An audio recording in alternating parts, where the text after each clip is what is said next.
Wow. Always exciting. There is no other word for it. Thank you for being here.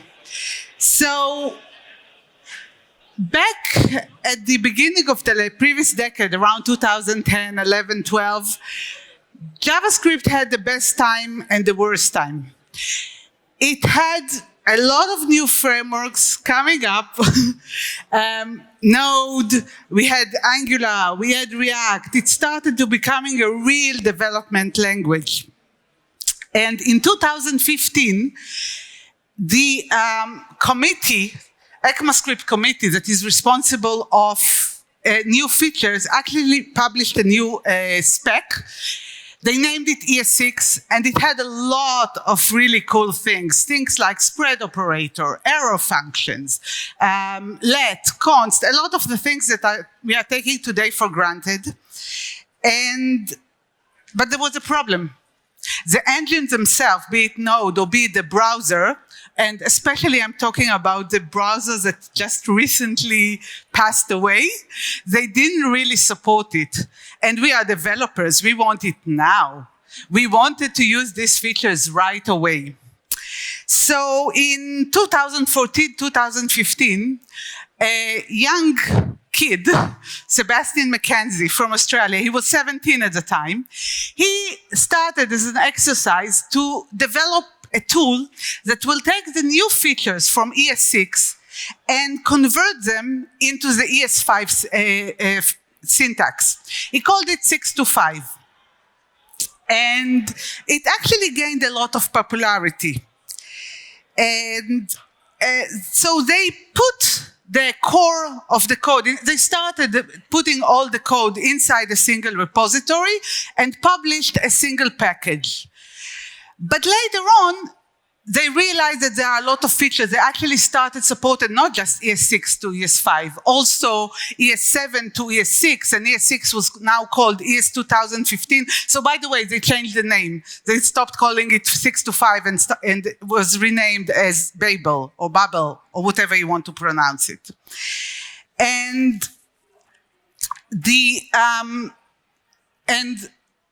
all the code was there, but then they decided because of all the new features that they want to support, they need to build an extendable architecture. So they started using plugins. So for each feature of the language that they wanted to transpile, they built it as a separate package. And they put it in a separate repository. And soon enough, that's what it started to look like. More and more and more repositories. And they just couldn't really manage it when it was so many things. So they came up with the idea of let's gather everything and put it in a single repository that will hold multiple packages. And this decision was not that obvious at the time. It was quite controversial. They actually had to write in their GitHub monorepo why they are doing it. What are the reasons? Why are we going? Because it was not that common, especially in the open source world. It was with some large organization, but not in the open source.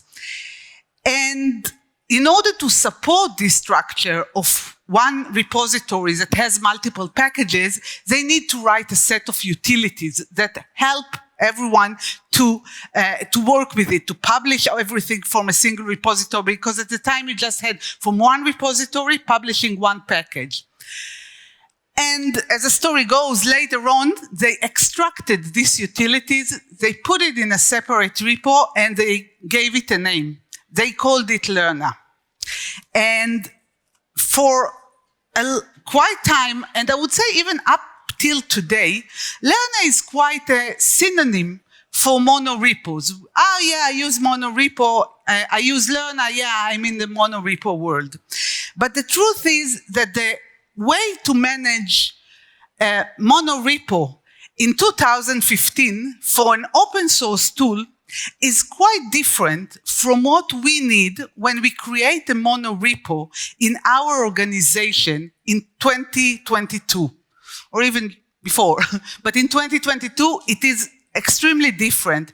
And this brings us to a situation when everyone is saying monorepo, but everyone means something completely different.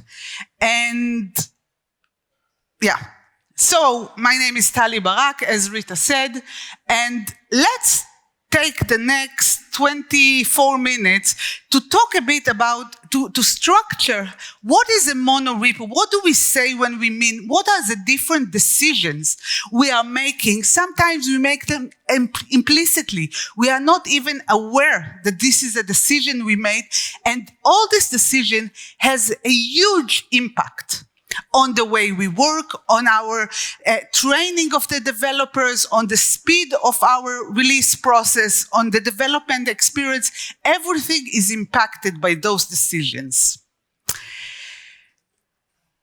So that's a monorepo. In the very high level, monorepo is one repository from which you need to publish multiple artifacts. And an artifact can be a package, an application, a service, a backend server, whatever. But as long as you have multiple published artifacts, it's a monorepo. And this is the first decision, like the zero-level decision, ground zero decision that you have to make. What do I put inside my monorepo? Because you can put a tool like an open source, that's valid. You can put multiple front-end apps. This is a very common scenario, by the way, when you have like the manager and your customer-facing application, store them in one monorepo. Backend here, we have microservices. Maybe you want to put all of your microservices in a single repository, also a common pattern. Backend servers, micro frontend, design system, maybe a combination of the above. Maybe you want to put your design system with your front end app inside a single repository. And this decision is critical because monorepos are great and they have benefits. Yeah, but it also comes with a cost. So we do gain things. We have our code organized, not spread around multiple repositories. We can share our code. We can make changes that will impact multiple artifacts at once in a single commit or a single PR. But there are drawbacks.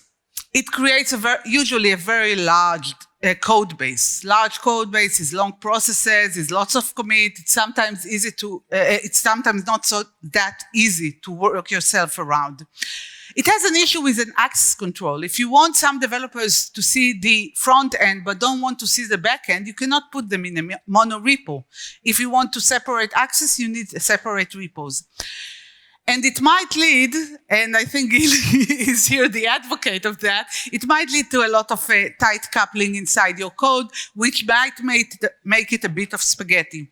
And there's also one thing, and this is getting better, there's no doubt about it, but not all of the ecosystem, maybe external systems that you use, build system and so on, they don't always support monorepos. We have more and more of them supporting, but not all of them. In the JavaScript world, an artifact is characterized by a package.json file. This is the manifest that is specifying our artifact, not all of it, but some of it, how it should be deployed. What are the things that it depends upon? And this brings me to my first strategy, and this is the install. This is what your project looks like, right? You have multiple folders, each one has its own. I will use the name package because there's a lot of confusion around that. Workspace sometimes is used for the whole repo, and sometimes it's used just for the specific a specific package. So I'll use the word package, but very loosely. And each of your package has multiple dependencies that it needs. And what do I do in order to install them? So the straightforward, and I would say the naive approach, is each one is a folder. Let's create a node modules under each of these folders and put the node modules that it uses locally. It is good. It allows us to separate, and it's a great option. but it also has problems, like everything. I will say it's good, but it has a problem. And the problem here is size. We know, and maybe someone has been in my talk last year, we know that node modules is the heaviest object in the universe. So just think about having the heaviest object in the universe, not once, but multiple times. That can be really, really heavy. So the approach that is being taken is, let's hoist everything to the root of our repository. Let's put all the packages, everything that repeats itself, and just install them once at the root of the repository. And the reason this is work is that Node knows when it needs to find when it needs to get a package, it knows to traverse up the tree, up the folder tree, until it will find it. So everything that is in the root of the project, it will find it. And so that's another approach. By the way, if you're using Lerna by default is taking the first approach. Yarn by default is using the hoisting approach. You can specify not to hoist, but this is the default. And there's something to think about when you do that, and this is the disappearing modules. So let's say my package 1 here needs my bar at a specific version, and my package 1 also needs this bar. So when I will hoist it, I will have bar. But if I forgot inside package 2 to put bar, when I will go and deploy that to production, module not found. So there are ways to deal with it, especially there's an ESLint plugin that will take care of it, but this is something you need to think of, that you have to make sure that everything that you use when you're doing the hoisting will be there. Let's go back to our monorepo. We said the monorepo in JavaScript is characterized by a lot of package.json. It also has another characteristic, which is usually very common. These packages will be linked to each other. And that brings to our next strategy, which is how do we link the local packages? So this is what it looks like. I know that it looks similar to the previous one, okay? We have dependencies in our package.json, but this is fundamentally different, and we need to understand that. Because here, my package 2 is not some package on NPM registry. It is local to my repo, and I might make changes into it. And when I am pointing from one package, my package 1, and saying, I need my package 2, how do I manage that? How do I make sure that I get the code that I want? So one way is, look, we already solved that for the external packages, right? Why not do exactly the same thing? Every time we make a change in our code, let's build it. Let's publish it to the NPM registry. By the way, it doesn't have to be the public one. We had the Vadakio talk. It can be some private service like GitHub packages or Google Cloud or whatever. Let's publish it there. And then the problem is solved because we can just install it from the registry. But that makes our development cycle quite long. It means that every time we fix something, we need to publish it and then check it again. We write tests, but still, it might not be sufficient. The other suggestion, the other approach or strategy or decision is what the current package managers, most of them, Yarn, PNPM, Lerna, are doing. And this is what I will do. I will create a node module under this specific package folder, but I will not copy the code to this folder. Instead, I will link it, I will create a symlink to the source code where the package is located, to the index.js of where the package is located, and you can take it from there. And cool, I can now make a change, I can see it right away. Well, foolishness or belief. We are, as we said, we are developers. We want more. So we want things like types. So we have TypeScript. We want things like new features. So we have Babel and also TypeScript. We want bigger bundle, especially for front ends. So we have bundlers like Webpack. We want smaller modules and static analysis. So we have ECMAScript modules. And what this brings is that unlike what it was in 2015, the code that we run is no longer the code that we write. There is a step in between. So every time you make a change to the code, you actually need to build it. You are pointing to its index.js, but you're not writing the index.js, or maybe you are writing the index.js in a way that it doesn't know how to read, and it still needs to be transpiled. And this brings a new difficulty, especially if it is TypeScript. So one possible solution that is used in modern monorepo tools, and for this kind of problems, this is where the new generation of tools came. Things like NX, things like turborepo. They came to try and solve it, but also inside TypeScript. So in TypeScript, for example, also in JavaScript now with JSConfig, you can specify that during development, when I do an import from my package 2, don't go to the distribution. Just go directly to the source. I know where the source is. You can go, you can compile the source on the fly and use it right away. So that's, again, another approach that you might want to consider if you're using a monorepo and you're using things like TypeScript or newer features. Okay.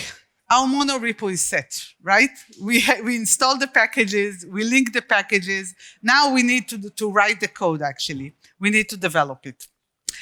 And this is my third strategy. How do we do things during development like linting and testing, mostly linting and testing? And there are two different approaches here. One is distributed. Each package will have its own configuration, its own script files, and every time that I want to run my testing or my linting, I will do that on that very specific package. So I run on a package. This is, again, something that the package managers, Yarn, NPM as well, PNPM support. You can tell it to run testing or linting or specific command just in a specific package. But you might want to do another thing, because look at that this way. Let's say I have a configuration file in each one of my packages, and then we decided no more tabs. We want to use spaces. We need to change our lint rules. Oh, great. Now we need to go to all of the 50 different packages and change the rules there. Or if we want to introduce a new rule, which is probably more likely. Now I need to go to each one of them. Search and replace is okay, but it's not really enough. And also there's a more common problem is that you leave it in one configuration, in one package, and you forgot to change the other one or whatever. No, we never forget to change the configuration everywhere, right? It's just me. Okay, sorry. So another possibility here is that we say, look, we can do our linting on all our files. If all of them share the same configuration, we're using the same stack anyway, we are all using, I don't know, TypeScript, we can just specify one configuration file and we will run it across all of our TS files, and that's cool. I don't need to run it in the specific. Maybe also for our test. Let's just run everything on our tests. And you see here that when I demonstrate exactly what we want to do with monorepos, I'm always going between two extremes. It's either having it distributed, each package separately, or it is making it very centralized. I will do it for everything at once. Specifically, there is here, because of this tool support, there is some middle ground. You can do something which is a kind of hierarchy. And by the way, this is mostly how NX works. We have one centralized config file, which is describing everything, but it also has a specific execution for each one of the packages. So each one of the package can work separately. I don't need to run everything. And that can also save a lot of time on my CI, because I don't need to run everything every time. Also for testing, and quickly, Jest has this kind of support. It's called Jest Project. And you can specify here even different configuration. You can share some configuration and then modify it at the level of the project. And again, run it for each project, which is actually a package at this level, not the whole repository. I mentioned quickly about the build, that we need it actually in our development, but also when we look at the build, it's crucial. If we're not using plain JavaScript, we need to run some execution. So one way to do that is in our package.json to write a script that will build it, or the modern tools, the modern builders like NX in this example, have something that they call executors or builders, and you can specify in one configuration how do you want to build each one of the packages, and where do you want to put the outputs. And when we look at the packages structure, and this is the logical structure of the package, not the directory structure, it is actually what is called a DAG, a directed acyclic graph. And the acyclic is a bit of a wishful thinking or something to hope for, but that's what it looks like. It's not a tree. It can have multiple entry points, and it can have multiple leaves. Entry point, something that only depends on other, no one depends on it. Leaves doesn't depend on anything, depends on the other. And when we do the build, it's usually critical that we will build it in a certain order. And this certain order is called a topological sort. So we have to start with the leaves and go through all the connections up to the top. And this is when we look at how the tools build, and by the way, this is where the package managers don't really support, because in NPM, for example, if you're telling it, it will just build according to the order that the packages are defined. Lerna and NX and TurboRepro do know what is the structure, the graph structure of the packages. So what do we build? So again, naive, let's do the topological sort, and let's just build everything one after the other, just in a way. Maybe we can add here some parallel, so if we know exactly what are the dependencies, we can make it a bit faster. And speed in monorepos is one of the most painful problems. The whole new tools that are trying just to improve your speed. Another option is, look, there are things, especially if it's at the bottom of the graph, at the start of it, that are already built. We didn't do anything. And what you can do is you can avoid building them. So Lerna, NX, they can do a git diff. They know exactly which packages were changed, and only build the ones that are not dependent on it. Or maybe just the one that changed, but usually you will need this hierarchy. And this is what NX and TurboRepo take pride of, is we can also cache. We already built, we have the built artifact already. It can be local or it can be on the cloud. And so let's not rebuild something that was already built and did not change. We will use the cache, and then we can just build the rest of it. Okay, so we have our build, and now we are going to our last decision point, and this is about the release process or the deployment process or the versioning. again have our graph of packages, and here there are some critical decisions that we need to make. And actually, this is probably going to impact everything else. Which of these packages needs to be published? And what is the versioning mechanism that I'm going to use in publishing all of them?